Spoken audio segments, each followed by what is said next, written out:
기도하겠습니다. 사랑과 은혜가 풍성하신 아버지 하나님, 오늘도 우리를 말씀의 자리로 인도해 주시니 감사드립니다. 분주했던 마음과 세상의 생각을 내려놓고 이 시간 오직 하나님의 음성에 귀를 기울이게 하셔서 우리의 마음의 은혜의 담비를 허락하여 주옵소서. 듣는 우리 모두의 영혼이 말씀 앞에서 겸손히 서게 하시고 삶으로 순종하게 하셔서 이 말씀이 우리의 선택과 걸음을 인도하는 기준이 되게 하여 주시옵소서. 감사하고 사랑합니다. 살아계신 예수 그리스도 이름으로 기도드립니다. 우리 인사하겠습니다. 사랑합니다. 축복합니다. 감사합니다. 한 마을에 오랫동안 가구를 만들어 온 목수가 있었습니다.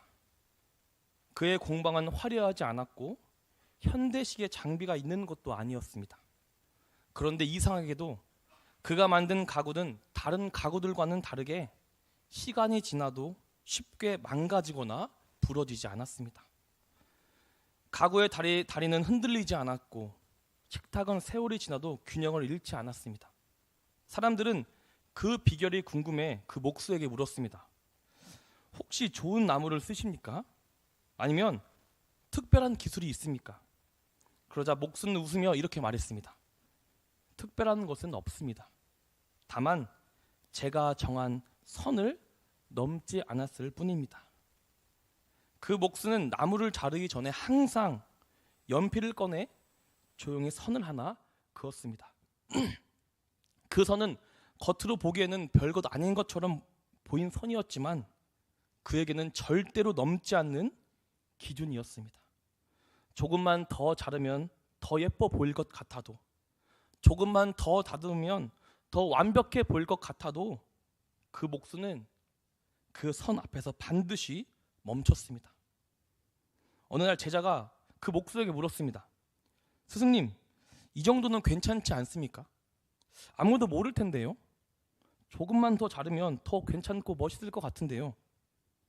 그때 목수는 작업을 멈추고 이렇게 말했습니다. 이 선은 장식이 아니다. 나의 기준이다. 이 선을 한번 넘기기 시작하면 오늘은 조금, 내일은 더 많이 넘게 된다. 그러다 보면 결국 전체가 무너지게 된단다. 이 목수에게 있어서 이 선은 단순한 장식이 아니었습니다. 그것은 가구 전체의 구조를 지키는 명백한 기준이었습니다. 그 목수는 가구가 흔들리는 순간에 그 선을 긋는 것이 아니라 그 나무가 가구로 다듬어지기 전에 그 선을 그었습니다.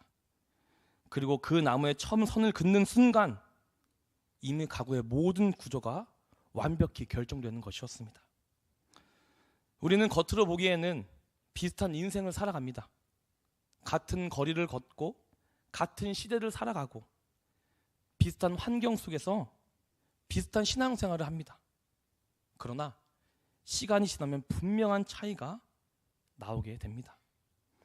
어떤 사람의 삶은 세월이 흔들려도 쉽게 무너지지 않지만 어떤 사람의 삶은 어느 순간 처참하게 무너집니다.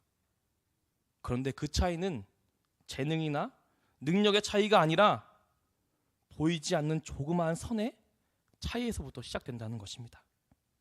그래서 우리는 새해 어떤 것을 새로 시작하게 되면 무엇을 더 할지, 무엇을 좀 더 노력할지 계획을 정합니다. 예를 들어 기도를 더 하겠다고, 말씀을 더 읽겠다고, 교회에 더 잘 나와 신앙생활을 더 열심히 하겠다고 다짐하곤 합니다. 그런데 오늘 본문은 그렇게 말하고 있지 않습니다. 오히려 성경은 우리에게 묻고 있습니다. 너는 무엇을 더 할 것인가가 아니라 무엇을 넘지 않기로 정했는가? 오늘 우리가 읽은 다니엘서 1장 4절부터 9절은 새로운 해를 맞이해 살아가는 우리에게 너무나 중요한 질문을 던집니다. 환경과 상황이 처참하게 무너질 때, 아무것도 할 수 없을 때 너의 선은 무엇인가? 다니엘서는 이스라엘 역사상 가장 어두운 시기를 배경으로 합니다. 남유다는 바벨론에 의해 멸망했고 하나님께 예배하는 성전은 처참하게 무너졌으며 하나님의 백성은 바벨론으로 포로로 끌려가게 되었습니다. 이 사건은 단순히 영토를 잃어버린 것이 아니라 예배의 붕괴였습니다. 성전은 곧 하나님의 임재를 상징하기 때문에 성전이 무너지게 된다는 것은 하나님과의 단절을 의미하고 있습니다. 그래서 바벨론에 포로로 끌려가 유다 백성들이 그곳에 겪은 고난과 고통, 억압을 기록하고 있다는 것입니다. 성경은 말하고 있습니다. 시편 137편 1절입니다. 우리 함께 읽겠습니다. 우리가 바벨론의 여러 강변 거기 앉아서 시온을 기억하며 울었도다. 아멘. 하나님의 백성들은 바벨론으로 끌려가 고향과 성전을 잃은 슬픔과 고통, 그리고 바벨론의 사람들의 조롱 속에서 하루하루를 힘들게 살아갔습니다. 그래서 그 시대는 하나님이 보이지 않는 시대, 말씀에 순종하기 어려운 시대, 예배의 자리가 흔들리는 시대였습니다. 바로 이 시대가 다니엘서의 시대였습니다. 그로 인해 많은 포로가 된 이스라엘 백성들은 이렇게 생각했습니다. 하나님은 더 이상 우리와 함께하지 않으시는구나. 이제 하나님이 아닌 바벨론의 신들을 믿어야 하는 건가? 하나님은 왜 가만히만 계시는 것일까? 하지만 바로 그 절망의 한복판에서 하나님은 다니엘을 통해 말씀하셨던 것입니다. 이런 다니엘서는 전체적으로 이렇게 선포합니다. 세상의 나라는 망하고 일어서는 것을 반복하지만 하나님의 나라는 흔들리거나 무너지지 않는다. 환경이 무너져도 하나님의 백성은 절대 무너지지 않는다. 그리고 그 사실을 증명한 가장 위대한 사람이 바로 그 선을 정한 다니엘이었습니다. 가장 먼저 다니엘서 1장 4절은 바벨론이 어떤 사람들을 데려왔는지 우리에게 말하고 있습니다. 우리 1장 4절을 함께 읽겠습니다. 곧 흠이 없고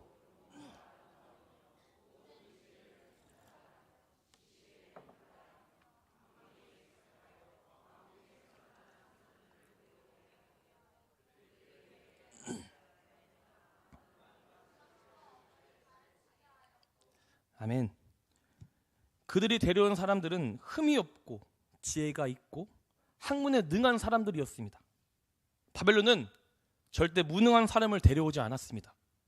오히려 가능성이 있는 사람을 데려왔습니다. 바벨론은 포로로 끌려온 그들의 능력을 없애려 하지 않았습니다. 오히려 그들의 재능을 더 키워줬고 더 잘 배우게 하고 더 유능한 사람으로 만들고자 했습니다. 왜냐하면 바벨론이 진짜 원하는 것은 그들의 능력이 아니라 그 능력이 어디를 향해 쓰였는가 때문입니다. 기준만 바뀌면, 선만 한 번 넘게 되면 그 능력은 더 이상 하나님을 위한 것이 아니라 바벨론을 위한 것이 된다는 것입니다. 그래서 사람들은 능력 있는 사람을 두려워하지 않습니다. 세상이 진짜 두려워하는 사람은 신앙의 선을 가진 사람입니다. 분명한 기준을 가진 사람, 여기까지는 괜찮지만 여기서부터는 안 된다고 말할 수 있는 사람을 세상은 두려워합니다. 그렇기 때문에 세상은 우리의 실력을 빼앗기 전에, 우리의 믿음을 정면으로 공격하기 전에 먼저 우리의 기준을 흐리게 만들려고 합니다. 이것이 바벨론의 방식이었고 동시에 오늘 우리가 살아가는 세상이 사용하는 방식입니다. 세상은 우리의 능력을 빼앗기보다 그 능력이 하나님을 향하지 못하게 만드는 것, 그 기준을 바꾸는 데에 더 큰 관심을 쏟는다는 것입니다. 그리고 그 선을 넘는 그 순간 우리의 능력은 어느새 하나님이 아닌 다른 주인을 위해 사용되기 시작합니다. 또한 바벨론은 단순히 능력 있는 사람을 데려오는 것에 멈추지 않았습니다. 그들은 가장 먼저 남유다 백성들의 정체성을 지우기 위해 그들의 원래 이름을 바꿔 하나님보다 바벨론의 신을 더 높이려 했습니다. 다니엘의 세 친구 중 하나냐라는 이름의 뜻은 여호와는 은혜로우시다입니다. 이 이름에는 그의 삶이 자신의 능력이나 환경이 아니라 전적으로 하나님의 은혜 위에 놓여 있다는 신앙 고백이 담겨 있습니다. 그러나 바벨론으로 끌려온 후 그는 사드락이라는 이름으로 불리게 됩니다. 사드락은 바벨론의 신 아쿠의 명령이라는 뜻으로 해석됩니다. 이는 여호와의 은혜로 사는 사람이 아니라 그 정체성을 지우고 바벨론의 심, 그 지배를 받는 사람으로 새롭게 규정하라는 의도였습니다. 바벨론은 그의 이름을 통해 더 이상 여호와의 은혜가 아니라 우상의 명령 아래 살아가라고 강요한 것입니다. 그리고 미사엘이라는 이름의 뜻은 누가 하나님과 같으랴입니다. 이 이름은 질문처럼 보이지만 실제로는 강력한 신앙 고백입니다. 세상의 그 어떤 존재도 하나님과 비교할 수 없다는 믿음이 그 이름의 안에 담겨 있습니다. 그러나 바벨론은 그 이름을 메삭으로 바꾸었습니다. 메삭은 누가 아쿠의 신과 같으랴 라는 의미로 해석됩니다. 이는 하나님을 향한 유일성과 절대성을 우상신에게로 돌리려는 시도였습니다. 다시 말해 누가 여호와와 같으랴 라는 그 신앙 고백을 누가 바벨론의 신과 같으랴라는 우상 숭배의 언어로 바꾸려고 한 것입니다. 그리고 마지막 아사랴라는 이름의 뜻은 여호와께서 도우신다 혹은 여호와는 나의 도움입니다. 이 이름에는 위기의 순간마다 자신을 붙들어 주시는 분이 하나님이라는 굳건한 믿음이 담겨 있습니다. 그러나 바벨론은 그의 이름을 아벳느고로 바꾸었습니다. 아벳느고는 느보의 종, 즉 바벨론의 지혜의 신 느보를 섬기는 자라는 뜻입니다. 이는 더 이상 여호와의 도움을 기대하고 살아가는 것이 아니라 바벨론의 신에 또한 그 지혜에 의존하며 그 함께 살아가는 뜻을 강조하였습니다. 하나님의 도움으로 삼던 이 모두의 이름이 우상의 종이라는 이름으로 바뀌게 된 것입니다. 이 세 사람의 이름 변화는 단순한 계명이 아닙니다. 바벨론은 이들의 신앙 고백이 담긴 이름을 지우고 새로운 우상 중심의 정체성을 그들의 삶 가운데, 신앙 가운데 심으려 했습니다. 그들의 믿음의 뿌리를 바꾸려고 새로운 우상의 뿌리를 심으려고 했습니다. 그러나 성경은 분명히 보여줍니다. 그들의 이름은 바뀌었지만 믿음은 바뀌지 않았습니다. 사드락, 메삭, 아벳느고로 불리었지만 그들은 끝까지 하나냐, 미사엘, 이스라엘이라는 이름으로 신앙생활을 하며 거룩하게 살아갔습니다. 이것이 바로 환경이 바뀌어도 불려지는 이름이 달라져도 절대 그 선을 넘지 않는 사람들의 모습입니다. 바벨론은 이제 포로의 언어를 바꾸고 교육을 바꾸고 그로서 이들의 삶의 기조를 완벽히 바꾸려 했습니다. 그리고 그 마지막 단계가 바벨론의 완과 음식을 먹는 그 행위였습니다. 이것은 포로에게 주어진 최고의 대우입니다. 위험이 아니라 배려처럼 보였습니다. 유혹이 아니라 은혜처럼 느껴졌습니다. 그러나 이 음식은 단순한 식사가 아니었습니다. 그리스도인이라는 정체성을 바꿔 그 신앙의 선을 넘게 하기 위한 가장 큰 유혹이었습니다. 이 왕의 음식과 포도주는 너는 이제 바벨론의 사람으로 살아가길 다짐했고 그로써 하나님이 아닌 바벨론의 왕인 나를 섬겨라 라는 선언이었습니다. 그리스도인이라는 정체성을 가장 처참하고 완벽하게 무너뜨리는 방법이었습니다.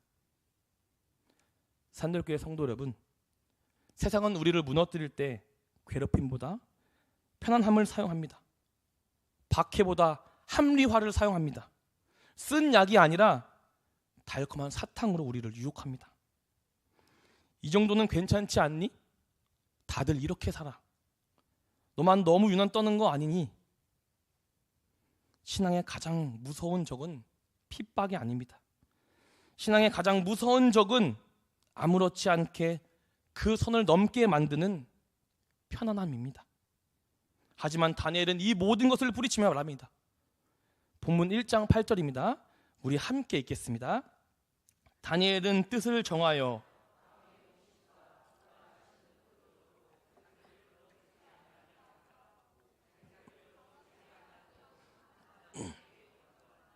아멘. 다니엘은 가장 먼저 뜻을 정했다고 말하고 있습니다. 여기서 뜻을 정했다, 이것의 원문의 히브리어를 해석해 보면 다니엘이 자신의 마음에 두었다입니다. 다니엘은 행동하기 전에 먼저 마음에 선을 세워 기준을 정했다는 것입니다. 다니엘은 자신이 겪고 있는 상황, 즉 그 상황으로 자신이 오는 손해와 이익 하나하나 따져 생각해 본 뒤 결정한 것이 아닙니다. 왕의 압박과 세상의 유혹이 심해진 뒤 선택하지 않았습니다. 그는 아직 아무도 강요하지 않았을 때 가장 먼저 자신의 마음의 선을 세웠다는 것입니다. 성경은 말합니다. 잠언 4장 23절입니다. 우리 함께 읽겠습니다. 모든 지킬 만한 것 중에 더욱 내 마음을 지키라. 생명의 근원이 이에서 남이라. 아멘. 그렇습니다. 성경은 신앙의 선을 먼저 마음에서부터 시작해야 한다고 말하고 있습니다. 우리의 결단은 시험을 만났을 때가 아니라 시험을 만나기 전에 내려야 합니다. 흔들리고 쓰러진 뒤에 기준을 세우는 것이 아니라 쓰러지기 전에, 흔들리기 전에, 내 행동과 내 마음대로 살아가기 전에 마음의 기준을 세워야 한다고 우리에게 말하고 있습니다. 하지만 우리는 그렇게 살아가지 못합니다. 당장 내가 해야 하는 일, 나에게 득이 되는 일, 하나님보다 세상을 높이는 일, 우리는 보통 이런 일들을 먼저 하고 난 이후에 신앙의 기준을 지키려고 합니다. 하지만 우리 산들교회 성도님들께서는 신앙의 선을 먼저 마음에 세우고 살아가 하나님만을 바라보기를 간절히 소망합니다. 그래서 다니엘은 진수성찬의 음식을 보기 전에 마음의 선을 먼저 세웠던 것입니다.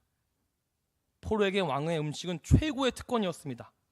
너무나 맛있고 먹으면 더 건강해지고 성공의 길이 열리는 것처럼 보였습니다. 그러나 다니엘은 이것을 자기를 더럽히는 것이라고 말합니다.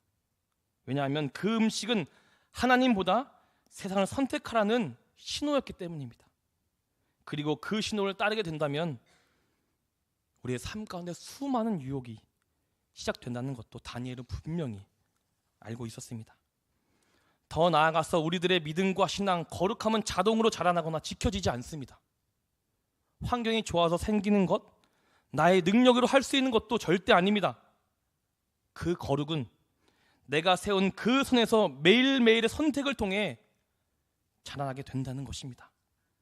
다니엘은 바벨론 한복판에서 자신의 삶과 신앙에서 분명한 선을 그었습니다. 여기까지는 괜찮아. 여기서부터는 안 돼. 절대 이 선을 넘으면 안 된다.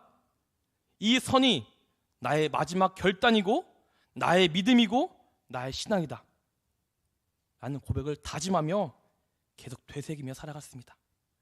우리도 다니엘처럼 그 신앙의 질문을 한번 해봤으면 좋겠습니다. 나는 올해 어떤 선을 넘지 않기로 정했는가? 또한 다니엘의 결단은 반항이 아니었습니다. 그는 지혜롭고 또한 겸손하게 요청했습니다. 하나님 앞에서는 단호했지만 사람들 앞에서는 온유했습니다. 오히려 다니엘의 결단은 하나님의 은혜가 흐르는 길을 만들었습니다. 오늘 본문 9절입니다. 우리 함께 읽겠습니다. 하나님이 다니엘로 하여금 아멘. 이 한 절은 앞선 모든 이야기의 방향을 정리해주는 결정적인 말씀입니다. 4절부터 8절까지는 사람의 선택이 계속해서 강조되었습니다. 바벨론은 기준을 바꾸려 했고 다니엘은 뜻을 정해 그 선을 지키려 했습니다. 그는 왕의 음식 앞에서 자기를 더럽히지 않기로 결단했고 조용히 그러나 분명하게 신앙의 선을 지키며 살아갔습니다. 그런데 9절에 이르면 성경은 더 이상 다니엘의 결단을 길게 설명하지 않습니다. 대신 그 시선을 완전히 다른 곳으로 옮겨 다니엘의 신앙의 핵심을 아주 분명하게 우리에게 보여주고 있습니다. 다니엘이 상황을 바꾼 것이 아니라 하나님이 그 상황 속에서 일하셨다는 것입니다. 다니엘이 사람의 마음을 설득해낸 것이 아니라 하나님께서 사람의 마음을 움직였다는 것입니다. 다니엘은 결단하고 그 선을 지켰지만 그 길을 여신 분은 다니엘이 아니라 하나님이셨습니다. 우리가 여기서 놓치지 말아야 할 사실이 있습니다. 구절이 기록될 당시에도 다니엘은 환경이 절대 달라지지 않았습니다. 그는 여전히 포로였고 여전히 바벨론의 억압에 있었으며 바벨론의 관리 아래에 있었습니다. 수많은 유혹 속에서 살아가야만 했었습니다. 하나님은 다니엘을 그 자리에서 곧바로 꺼내주지 않으셨습니다. 그러나 중요한 것은 그 자리 한가운데에서 다니엘이 무너지지 않도록 지키고 보호해 주셨습니다. 환경은 그대로였지만 다니엘과 그 백성들의 마음은 하나님께서 만져주셨던 것입니다. 성경은 이것을 은혜와 긍휼이라고 표현합니다. 이는 단순히 호의적인 태도를 뜻하는 말이 아닙니다. 이유 없이 마음이 열리고 경계가 누그러지고 도와주고 싶은 마음이 생긴 상태를 말하고 있습니다. 다시 말해 그 포로 관리자가 다니엘을 대하는 태도로 인간적인 계산의 결과가 아니라 그 모든 것은 하나님의 개입으로 인해 생긴 결과라는 것입니다. 성도 여러분, 다니엘은 선을 넘지 않기로 선택했을 뿐입니다. 그리고 그 다음은 하나님께서 하셨습니다. 하나님께서 다니엘을 대신 사람의 마음을 움직이셨고 다니엘이 직접 부딪히지 않아도 되는 거룩한 길을 여셨습니다. 우리는 종종 선을 지키려 할 때 두려움을 느낍니다. 이렇게 하면 손해를 보지 않을까? 관계가 깨지지 않을까? 나만 고집을 부리는 사람처럼 보이지 않을까? 걱정합니다. 그러나 이 말씀은 분명히 우리에게 말해줍니다. 선을 지키는 사람의 인생은 사람의 손이 아닌 하나님께 달려있다는 것입니다. 선을 넘지 않기로 결단한 그 자리에서 하나님은 이미 어제도 지금 이 순간에도 미래에도 일하고 계신다는 사실입니다. 그래서 다니엘 1장 9절을 통해 우리에게 말합니다. 선을 지킨다고 해서 혼자가 되는 것이 아니라 오히려 그때부터 내가 더 깊이 개입할 것이다. 너희들이 할 일은 결과를 붙드는 것이 아니라 그 선, 즉 신앙의 기준을 지키는 것이다. 그 이후의 길은 내가 모든 것을 책임진다. 이 믿음이 다니엘을 바벨론 한복판에서도 흔들리지 않게 붙들었고 오늘을 살아가는 우리를 붙들어주는 말씀이 되기를 간절히 소망합니다. 말씀을 마무리하겠습니다. 사랑하는 산들교회 성도 여러분, 2026년은 믿음과 신앙을 지키기 쉬운 해가 아닐 수도 있습니다. 그러나 기준과 뜻을 정한 사람의 신앙은 반드시 지켜집니다. 다니엘은 바벨론의 포로지에서 이렇게 살았습니다. 환경과 상황이 수없이 수많이 바뀌어도 나의 신앙의 성, 즉 그 기준은 절대로 바뀌지 않는다. 오늘 산들교회 수예배에서 우리도 하나님 앞에 이렇게 고백하기를 원합니다. 주님, 저는 신앙의 선을 정하겠습니다. 편안함보다 순종을, 성공보다 거룩을, 사람과 세상의 기준보다 하나님의 말씀을 선택하겠습니다. 그리고 2026년 우리 산들교회에 주어진 표가 있습니다. 예수님이라면 어떻게 하실까? 이 질문은 단순한 구호가 아닙니다. 이 질문은 매일의 선택 앞에서 우리를 다시 한번 거룩한 하나님의 자료로 살아가기 위한 신앙의 기준이라는 것입니다. 사도 바울은 빌립보서 2장 5절에 이렇게 분명히 말합니다. 너희 안에 이 마음을 품으라. 곧 그리스도 예수의 마음이니. 아멘. 다니엘이 뜻을 정했던 이유는 자기의 의지가 강해서가 아닙니다. 그의 마음 깊숙한 곳에 하나님을 향한 마음의 선이 있었기 때문에 모든 것이 가능했습니다. 예수님은 어떤 상황에서도 편안함보다 순종을 선택하셨고 영광보다 낮아짐을 선택하셨으며 자기의 유익보다 하나님의 뜻을 선택하셨습니다. 다니엘이 왕의 음식 앞에서 마음과 신앙의 선을 지켰던 것처럼 우리 산들교회도 2026년을 살아가며 수많은 선택과 자리를 멈춰서게 될 것입니다. 그때마다 이 질문을 마음에 새기며 살아가길 원합니다. 예수님이라면 지금 이 자리에서 어떻게 하실까? 이 질문이 우리의 말과 행동을 이끌고 우리의 삶과 신앙의 기준이 되고 우리 한 해를 이끌어가는 신앙의 나침반이 되기를 간절히 소망합니다. 기도하겠습니다. 사랑의 아버지 하나님, 오늘 말씀을 통해 우리의 신앙과 믿음을 다시 살펴보게 하시니 감사합니다. 흔들리는 상황 속에서도 다니엘처럼 선을 넘지 않기를 결단하는 믿음을 우리 가운데 허락하여 주옵소서. 말씀으로 깨닫게 하시는 것을 삶 속에 실천하시고 우리의 선택 위에 하나님의 은혜와 인도하심을 덧입혀 주옵소서. 우리 산들교회 2026년 표 예수님이라면 어떻게 하실까를 항상 마음속으로 묵상하며 다시 한번 신앙의 선을 바로잡을 수 있게 우리 함께하여 주옵소서. 감사하고 사랑합니다. 살아계신 예수 그리스도 이름으로 기도드립니다.